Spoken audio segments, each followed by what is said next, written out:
അസ്സലാമു വറഹ്മത്തുള്ളാഹി തആല ബറകാതുഹു. സലാത്തുൽ ഫാത്തിഹ നിഅമത്ത. ഒരു കുഞ്ഞു പെങ്ങൾ അല്ലാഹു ബർക്കത്ത് ചെയ്യട്ടെ. എവിടെ സ്ഥലം? എടപ്പാൾ. ഇവിടെ കൊടക്കാട് വന്നു. ഒരുപാട് വിഷമമുണ്ടായിരുന്നു. എന്തിനു വിഷമം? കളവ് നടത്തിയ ചീത്ത വലിയ വിഷമായിരുന്നു അല്ലേ? അങ്ങനെ ഇവിടെ വന്നു. തൽപ്പം തരണം ഇപ്പൊ കളവൊക്കെ നിർത്തിയോ? നല്ല കുട്ടിയായോ?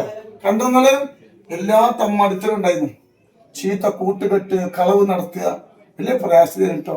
ഇവിടെ വന്നു സലാത്തുൽ ഫാത്തിഹ ചെല്ലാൻ പറഞ്ഞ കണ്ണാറ് ബാത്തിലാക്കി. ഇപ്പൊ നല്ല മോനായി നിസ്കരിക്കാനുള്ള കൽവിപ്പാട് അല്ലാഹു കൊടുക്കട്ടെ. ഇപ്പൊ കുഴപ്പമൊന്നുമില്ല. അപ്പൊ നല്ല കുട്ടിയാക്കണം. സലാത്തിന്റെ പവറാ, നമ്മളെ കറാമത്തൊന്നുമല്ല. അല്ലാഹു ബർക്കത്ത്. അല്ലാഹു അക്ബർ അല്ലാഹു അക്ബർ അല്ലാഹു അക്ബർ ലാ ഇലാഹ ഇല്ലല്ലാഹു അല്ലാഹു അക്ബർ അല്ലാഹു അക്ബർ വലില്ലാഹിൽ ഹംദ്.